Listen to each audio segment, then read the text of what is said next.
প্রিয় দর্শক, আমি শ্রুতি খান চলে আসছি টক্স বিডি নিউজ চ্যানেল থেকে আপনাদের সাথে সত্যের পক্ষে কথা বলার জন্য। এবং আজকে যে তথ্যটি দিব সেটি আপনাদের বা আমাদের গ্রহণ করতে আবেগে বাধা দিবে। এটাও কি হতে পারে? এটাও কি সম্ভব?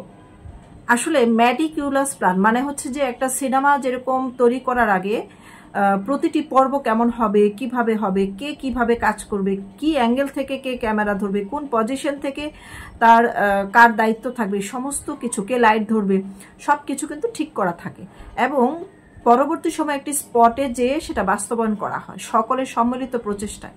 তেমনই একটি প্রচেষ্টা, যেমন আবু সাইদকে নিয়ে জলঘোলা করা হয়েছিল, বিভিন্ন নাটকীয় গল্প সাজিয়েছিল, অথচ তা পরবর্তী সময় প্রমাণিত হয়েছে যে আবু সাইদের মৃত্যুটাও ছিল একটি ম্যাটিকুলাস প্ল্যানের অংশ এবং টার্নিং পয়েন্টের অংশ। এখন আমরা কি দেখতে পাচ্ছি, মানে 100 দিন পার হওয়ার পর প্রায় 13 জনের মতো শহীদ হয়ে যাওয়া ব্যক্তিগণ আবার জীবিত হয়ে ফেরত আসছে।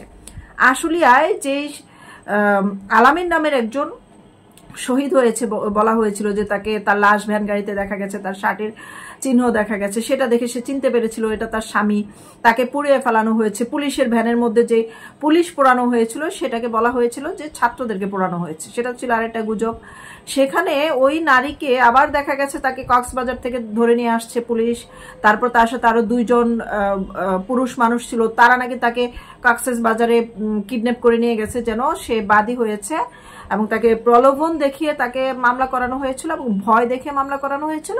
পরবর্তী সময় তাকে কক্সবাজার নিয়ে গিয়ে নিরাপত্তাজনিত কারণে বলে নিয়ে গেছে যে নিরাপত্তাজনিত কারণে তোকে ঢাকার মানে বাইরে যেতে হবে, গোপনে থাকতে হবে, কেউ মেরে ফেলতে পারে। ওখানে নিয়ে তারাই আবার তাকে গুম করে ফেলার বা মেরে ফেলার বা সমুদ্রে ভাসিয়ে দেওয়ার মতো একটা পরিকল্পনা করে। তারা সফল হতে পারেনি। পুলিশ গিয়ে তাদেরকে ধরে ঢাকায় নিয়ে আসে বা সাভার থানা নিয়ে আসে।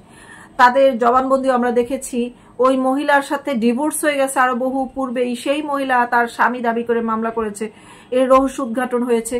আরেকজন লোক, সে রুহুল আমিন, তার কবর থেকে লাশ তোলা হয়েছে, মানে ছাত্র, সে তার গলায় রুটি আটকে সে মারা গেছে। বলা হয়েছে সে এই জুলাই আন্দোলনে শহীদ হয়েছে।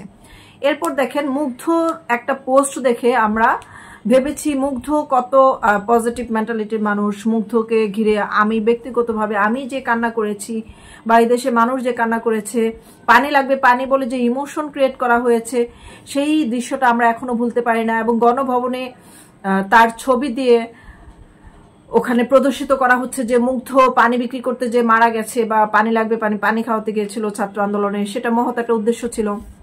এখন দেখেন আমরা কি দেখতে পাচ্ছি, বাস্তবতা দেখতে পাচ্ছি যে মুগ্ধর একটা সিনেমার স্টাইলে দেখানো হয়েছে। তার মাথায় একটা রক্তাক্ত আঘাত, কিন্তু সে যখন তার রাস্তায় যখন তার কপালের পাশ দিয়ে গুলিটা যায় তখন তার কপালে কোনো রক্ত আমরা দেখতে পাই না। সে সাথে সাথে হাত দিয়ে ভেবে ধরে ফেলে, সিনেমার মতো যেরকম অ্যাকশন বললে অ্যাকশন করে, সাথে সাথে একটা অ্যাক্টিং করে, সেরকম করে সে পড়ে গেছে। কিন্তু আমরা কিন্তু সেই সময় তার কোনো রক্তপাত দেখতে পাই না। এবং তার আশেপাশে তার সাথে যে বন্ধু ছিল সেও বলছে আমি তো তার পাশে বসা ছিলাম, আশেপাশে কোনো পুলিশও ছিল না, তাহলে গুলিটা করলো কি? এরপর দেখে তার একটা মেডিকেলে দেখানো হয়েছে সে তার একটা শুয়ে থাকা একটা ডেড বডি, কিন্তু তারপরে যখন তাকে কবর দেওয়া হলো, তার কবর ডক্টর ইউনূস কেন ঢাকার ভিতরে কবর দেওয়া হয়েছে, তাকে কেন জিয়ারত করতে যায়নি? আবু সাইদারটাই কেন জিয়ারত করতে গেল? এবং তার কবরে আজকে পর্যন্ত সার্জিস আলম বলেন, হাসনাত বলেন, সমন্বয়কদের হান্নান বলেন, কেউ কিন্তু তার কবরে যে জিয়ারত করে নাই। ইভেন তার পরিবারের যে তার মা, শুধু ভাইকে দেখি, তার পরিবারের আপনজন যে তার মা এবং বাবা, তাদেরকে সেরকম ভাবে মিডিয়াতে আমরা দেখি না। বা তার ভাইও যখন মিডিয়াতে এসে সার্টিফিকেট দেখায়, কিন্তু তার যে ডেথ সার্টিফিকেট কিন্তু টাকা দিলেই বানানো যায়। তারপরে হচ্ছে মেডিকেল সার্টিফিকেট দেখাচ্ছে, তার আইডি কার্ড দেখাচ্ছে রক্ত মাখা, এগুলো তো মুরগি জবাই করেও রক্ত লাগানো যায়। এগুলা উপযুক্ত কোনো প্রমাণ না। এখন দেখেন মানুষের সন্দেহ থেকে সৃষ্টি হয়েছে যে আসলে মুগ্ধটা কোথায়। আমরা যখন স্নিগ্ধ নামের একজনকে দেখি সার্জিস আলমের সাথে অন্য শহীদের এক বাচ্চা কোলে নিয়ে দাঁড়িয়ে আছে, বা সেখানে সে তার পাশাপাশি তার কাজে, মানে যাকে দায়িত্ব দেওয়া হয়েছে শহীদ পরিবারদেরকে ফান্ডিং করার জন্য, তার চেহারা হুবহু মুগ্ধর মতো এবং তার নাম স্নিগ্ধ হিসেবে প্রচার করা হচ্ছে। এবং জনগণও বলতেছে যে সে মানে সাধারণ পাবলিক বলতেছে সেই মুগ্ধ এবং সে স্নিগ্ধ না। আবার কেউ বলতেছে যে না, তারা দুই ভাই, তাদের ছোটবেলার ছবি আছে। আচ্ছা, সিনেমায় কি যমজ সিনেমা করা হয় না? পাশাপাশি দুইজনকে দেখানো হয় না? আমরা কি তখন তাদের যে মানে ক্যামেরার কারসাজি এগুলো কি আমরা ধরতে পারি? কিন্তু আমরা জানি যে এটা একটা ফিল্ম, এখানে যমজ করা হচ্ছে, আসলে ঘটনা সাজানো হয়েছে, এটা কোনো বাস্তবতা না। এখন যদি ধরেই নেই যে স্নিগ্ধই মুগ্ধ, মুগ্ধই স্নিগ্ধ, তাহলে আবার দেখাচ্ছে যে ইটালি চলে যাচ্ছে একজন, আবার দেশেও দেখাচ্ছে একজন। তো দুইজন ব্যক্তি মানে একই সময় দুই জায়গায় থাকে কি করে? তারপরে হচ্ছে আবার অনেকে বলতেছে যে স্নিগ্ধ মুগ্ধ আসলেই দুই ভাই, মুগ্ধ মারা গেছে, স্নিগ্ধ আছে, কিন্তু এটাকে গুজব আকারে প্রচার করা হচ্ছে যেন আরো যে 13 জন শহীদ ফিরে আসছে তাদের ঘটনা যেন চাপা পড়ে যায়। তারপরে আবার দেখেন আরো নতুন ঘটনার মোড় নিয়েছে যে ইন্টেলিজেন্স রিপোর্ট আসছে মুগ্ধ আসলে মারা যায়নি, এবং সে যে পোস্ট দিয়েছিল তার মৃত্যুর খবর প্রচার হওয়ার পূর্বে সেটি একটু আপনাদেরকে পড়ে শোনাই। সেখানে বলা হয়েছে যে জামাত শিবির ছাত্র দলের উদ্দেশ্যে কিছু কথা, সেখানে জুলাইয়ের 18 তারিখ তার পোস্ট করা হয়েছিল, পরের দিন কিন্তু তার মৃত্যুর খবর প্রচার করা হয়। ছাত্র আন্দোলনে ঢুকে ছাত্র আন্দোলনটাকে রাজনৈতিক দলের আন্দোলন বানাবেন না, হ্যাডন থাকলে আগেই আসতেন আপনারা, সুযোগ সন্ধানী আচরণ করে এই আন্দোলনের উদ্দেশ্যটা নষ্ট করবেন না, জাত চেনাবেন না। আপনি যদি ছাত্র হন তবে ছাত্র হয়ে আসুন, আমাদের আন্দোলনের ছাত্র প্রয়োজন নেই, কোনো উদ্দেশ্য হাসিলকারী নেতা নয়। সরি, আমাদের আন্দোলনে ছাত্র প্রয়োজন, মানে উদ্দেশ্যকারী নেতার প্রয়োজন নয়। এইটা মূলত একটা ইমেজ ক্রিয়েট করার জন্য দিয়েছে যে মুগ্ধর ইমেজটা যেন একদম নিট অ্যান্ড ক্লিন হয়, সে 100% ছাত্র, সাধারণ জনগণের মধ্যে সে একজন, তার জীবন উৎসর্গ হয়েছে, সে শহীদ হয়েছে, এইটা যেন একদম পবিত্র থাকে, এই চাওয়া পাওয়াটা যেন আর কেউ জল ঘোলা করতে না পারে, সেই জন্য মেডিকুলাস প্ল্যান করে তার সম্পর্কে আগেই নির্ধারিতভাবে এই ধরনের একটা পোস্ট করা হয়। তারপরে বর্তমানে ইন্টেলিজেন্স রিপোর্ট থেকে খবর পেলাম যে মুগ্ধ নিজেও একজন শিবিরের ত্যাগী কর্মী, আত্মনিবেদিত প্রাণ, তার শিবির দলের প্রতি তার পূর্ণ সমর্থন ছিল। কিন্তু পোস্টটা করে আমরা যারা মানে সাধারণ মানুষ এই আন্দোলনটাকে উপভোগ করছিলাম, কষ্ট পাচ্ছিলাম এবং দূরে থেকে দেখছিলাম কি হচ্ছে, কেন হচ্ছে, এবং আমরা যারা তাদেরকে সাপোর্ট করছিলাম, আবেগ ইমোশনকে তারা যখন আঘাত করেছে আমরা সাপোর্ট করছিলাম, সেই সাপোর্টটা পাওয়ার জন্য যারা নাকি কোনোভাবে রাজনীতির সাথে জড়িত না তাদেরকে মূলত টার্গেট করেছে। তারপর দেখে তার ফেসবুক পোস্টটি আবেগ সৃষ্টি করার জন্য, পানির কাহিনী আবেগ আরো বাড়িয়ে সরকার পতনের জন্য ব্যবহার করা হয়েছিল। এটা হচ্ছে গোয়েন্দা বিভাগের তথ্য।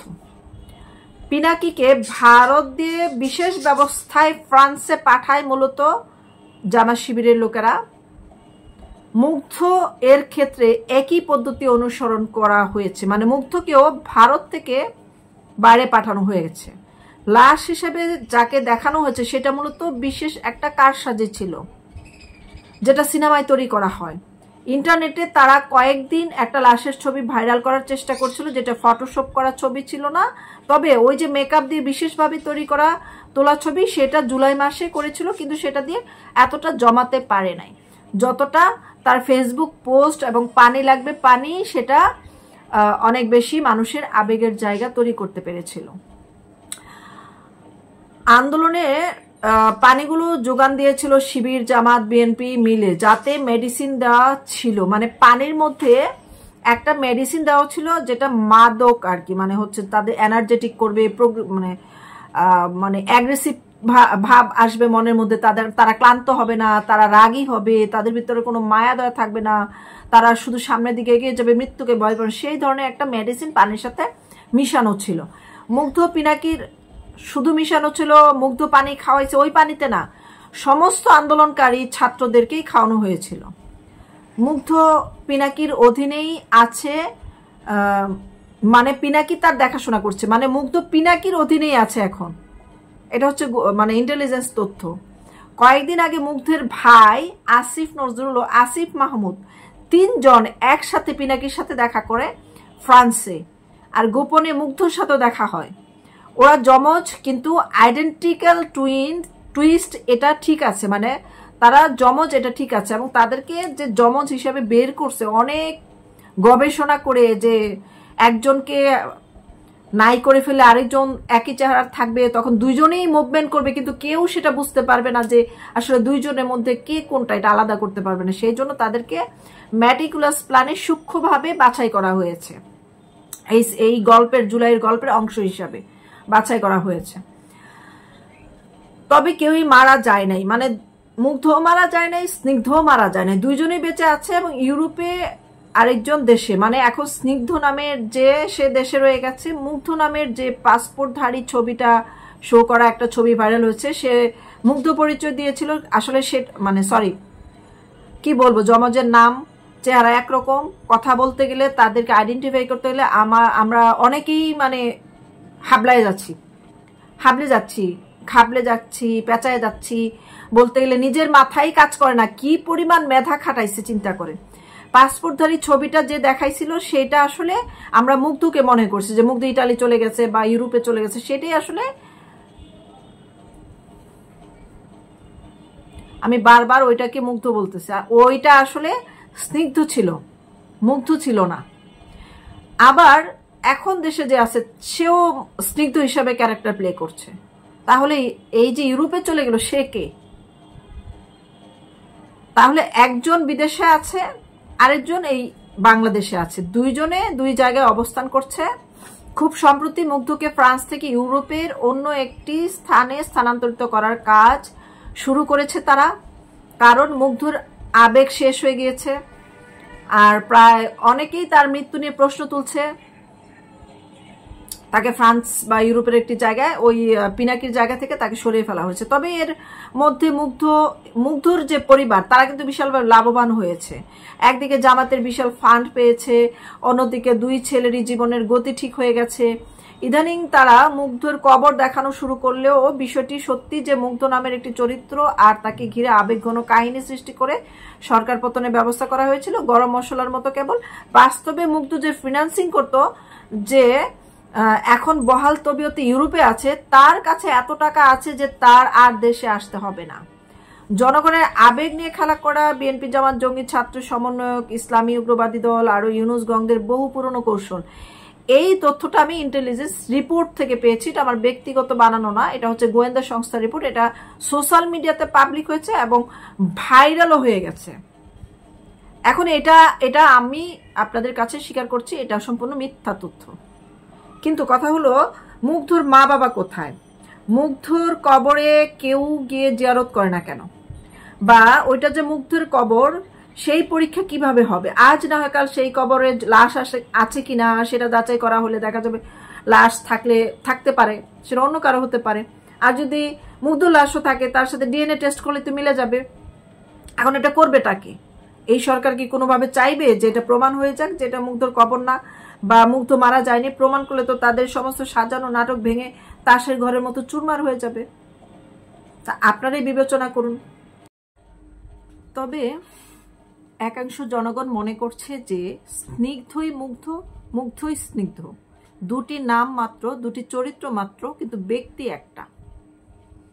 এবং আমরা এই সাধারণ জনগণের জরিপের বাইরে গিয়ে অন্য কিছু ভাবতেই পারছি না যে আসলে কোনটা গ্রহণ করব, কোনটা গ্রহণ করব না। আসলে কি তারা জমজ ছিল? তাহলে তাদের কোনো ভিডিও নেই কেন একসাথে? তাদের ফ্যামিলির সাথে বসে তাদের দুই ভাইয়ের কোনো স্মৃতি নেই কেন? তাদের যে যদি মুগ্ধ মারা যে থাকে, তাহলে স্নিগ্ধের যে ভাই তার ভিতরে সে আবেগ কাজ করে না কেন? তো অনেক প্রশ্ন আসলে আমাদের মনের মধ্যে উকি দেয় বা জনসাধারণের হৃদয়ে প্রকাশ হচ্ছে ধীরে ধীরে। আশা করি খুব দ্রুত সময়ের মধ্যে আমরা সেই প্রশ্নগুলোর জট বা রহস্য উদ্ঘাটন করতে সক্ষম হতে পারবো।